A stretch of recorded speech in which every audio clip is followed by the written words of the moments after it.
Hey everybody, I'm Mama Baird and welcome back to my channel. So Mama Baird got a new book. A pickling book. So you can be expecting all the pickled recipes, including the ones in this video. I will link this book below in my Amazon shop if you're interested in checking it out because it is phenomenal. It's got all kinds of goodies in here, guys.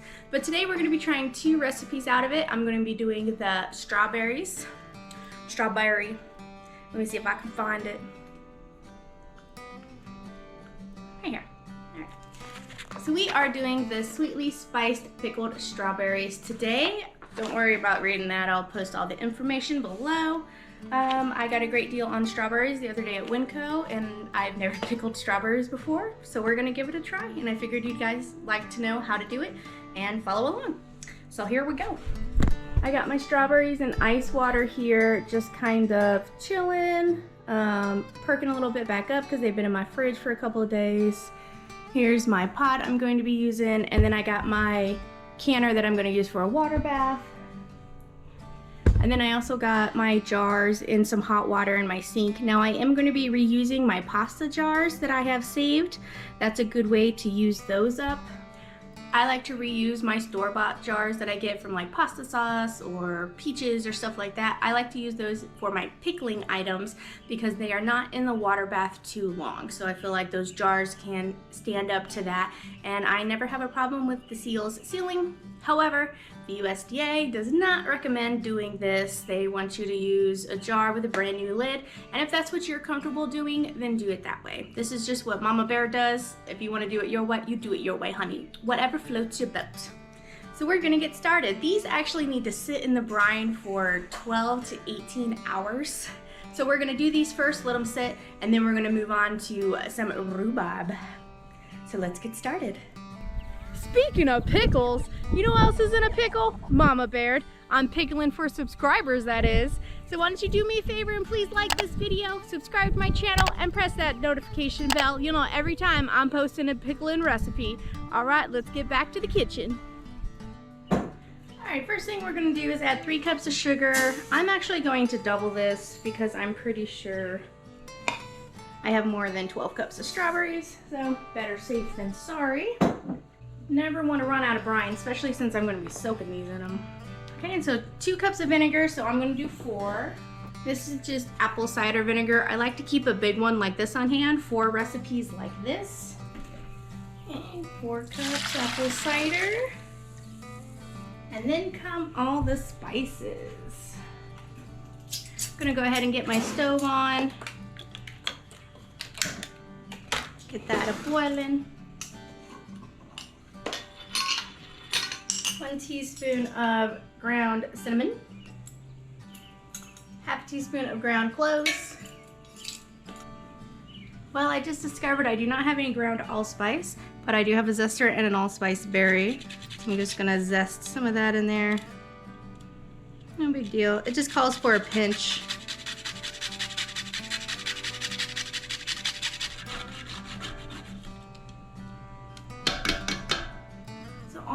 Do on this is just heat it up until the sugar has dissolved. So while we're waiting for that syrup to heat up for the strawberries, I'm gonna go ahead and start working on my pickled rhubarb. Let's go do the recipe, I like the recipe. Okay, so in this one they have a sweet pickled rhubarb or a spicy pickled rhubarb.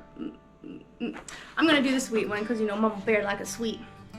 And I will also link this recipe below. I might have more than it calls for. I don't know, we'll see. Alright, so let's get started on this one. The first step in this recipe is to cut the leaves off your rhubarb, cut them into like 1-inch pieces, and then let it sit in cold water for at least 30 minutes. So I cut these right before I cut the strawberries, and that's how long these have been sitting in here. And then we're just going to drain them.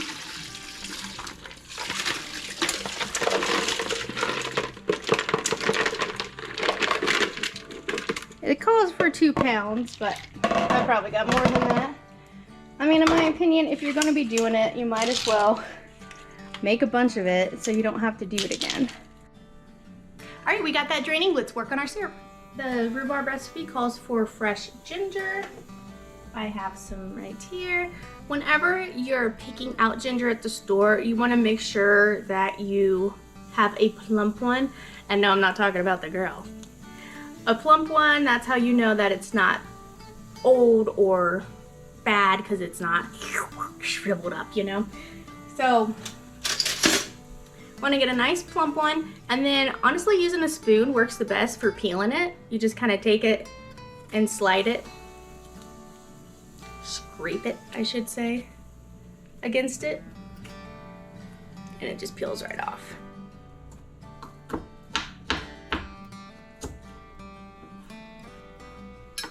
This ginger been sitting in my fridge for a bit, so it's got a little spot there, which is okay. You can just peel that off.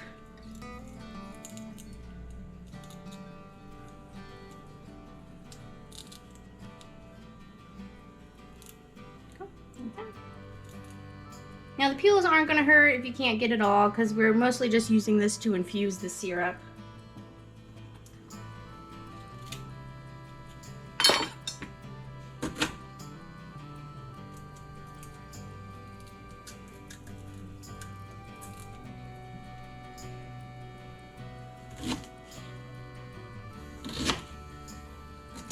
I'm not a person who's totally in love with ginger, so I might make these a little small. 2, 4, 6, 8. Yeah, that's good. Okay. So I got a smidgen left. You just smidgen, baby. Hello, my name's Ginger. I like to go play with the other spices. Alright, hey. Let's go check our strawberries. Alright, so this has been sitting here. It's cooled down. It smells delightful. So let's add our strawberries here.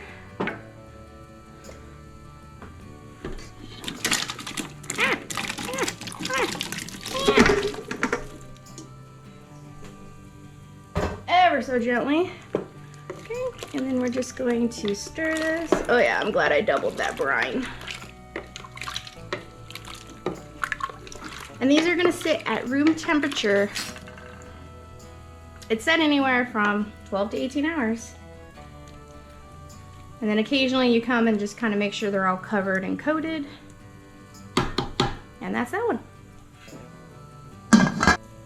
So to start, we're gonna do, it's 3 3/4 cup. I'm doubling it, so I'm gonna do 7.5 cups here. And then 6 cups of apple cider vinegar.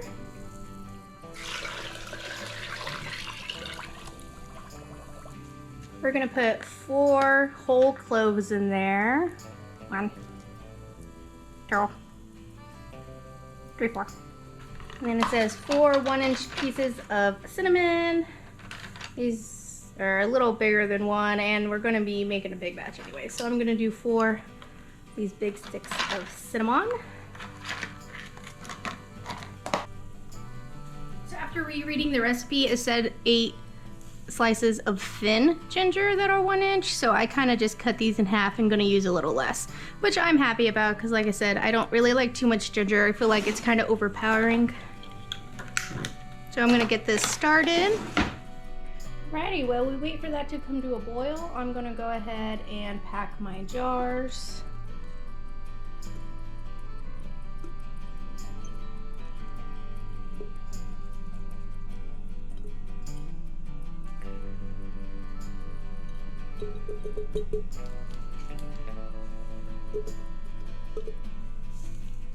The serving size for this is recommended on pints, but I'm just gonna do this.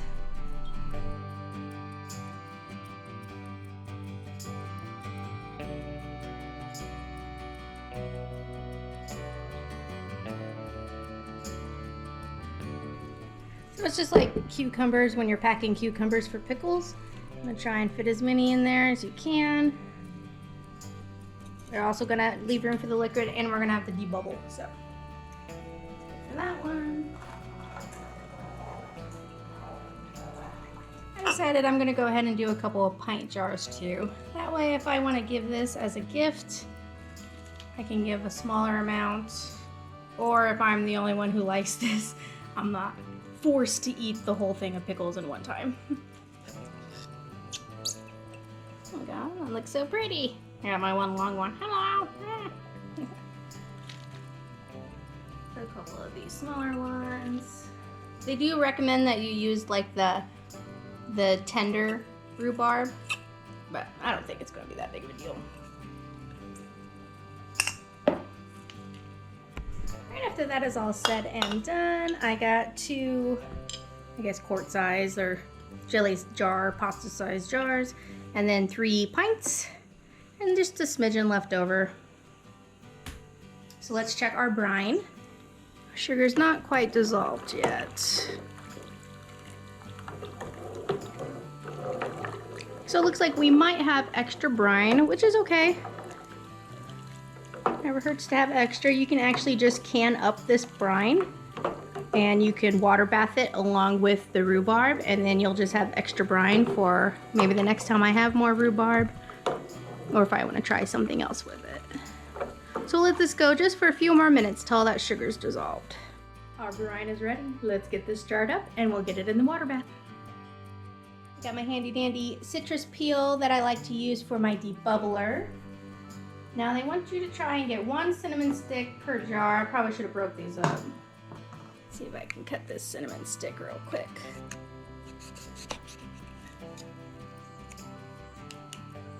There we go. So I'm gonna put 1 cinnamon stick per jar. Man, these are tough. Okay. Make sure I get some ginger in there. So I got 1 little cube of ginger there. They do not, it says to discard the cloves, so we're not going to worry about putting a clove in there.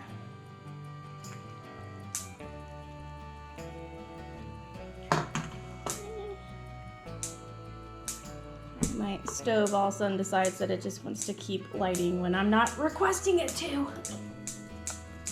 Okay, so vinegar, towel, wipe the rims.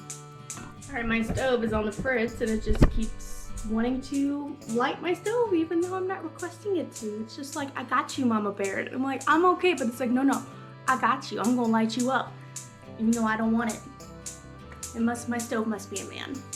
Alright, we just wiped all of our rims with vinegar, and now I'm gonna put the lids on them and we'll get them in a water bath canner. I did have 2 about quart sizes of extra brine. One of my favorite treats is spiced pears. Pears grow really well here in Montana, and I got a ton of them for free last year, just on Facebook Marketplace, people saying, free pears, just come get them. And I was even willing to pick them, but they had them picked for me and everything. And I did a spiced syrup like this in them. Oh, they're so good. So I'm just gonna save these for those. So I got 2 of them that we are going to can up. Our rhubarb is out of the canner. This is what it looks like. I had to come outside because my stove is still clicking. Now the birds are having a discussion over there. Man, it sure is beautiful today though. All right, so we got our pickled rhubarb. We're gonna let this sit for, I don't know, about 2 weeks before we open it up and try it. You really want those flavors to infuse and get incorporated in this. So this should be a sweet and sour treat. I just want to show you guys what I did with that extra ginger I had. I went ahead and peeled it all and sliced it. I'm going to put it in a Ziploc bag and stick it in the freezer, so that way it doesn't go bad. And it's already pre-sliced, so that way if I just need a little chunk, it's ready to go. No waste. Just a little tip to help your produce go a little further. All right, everybody, we're back. It's been about 14 hours that these strawberries have been marinating. I got them back on the stove, got them up to temperature, so now we are going to can them up. Let me show you what they look like.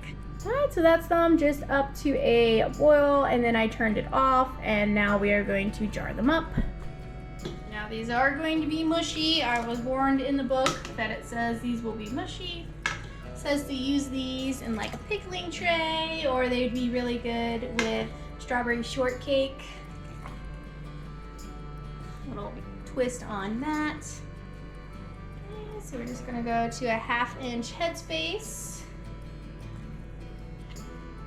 I got my jars all ready to go. I filled them to 1/2 inch headspace, debubbled, vinegar, and the lid. You know the drill by now. So we're gonna fill them in our water bath. All right, so we got 1 inch above the jars. I'm gonna put my lid on, and we're going to process this for 10 minutes.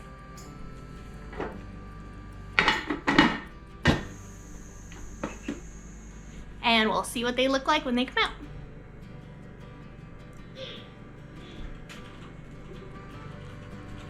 Just pulled the strawberries out of the water bath. We did it for 10 minutes. They have floated to the top, which is normal. And we're gonna see how they taste. I'm gonna let these sit for probably about 2 weeks before I open one up. So really the strawberries and the rhubarb can absorb that flavor. And that's really what you're looking for in a pickle, is it to absorb that brine and get that flavor developed within it. So just like that, we have pickled rhubarb and strawberry for something different. If you're tired of the same old strawberry rhubarb jam or strawberry rhubarb pie, which is really good, don't get me wrong. But if you're looking to switch it up a bit and do something different, please try some pickled rhubarb and pickled strawberries. Thank you so much for watching, and I'll catch you next time on Mama Baird's.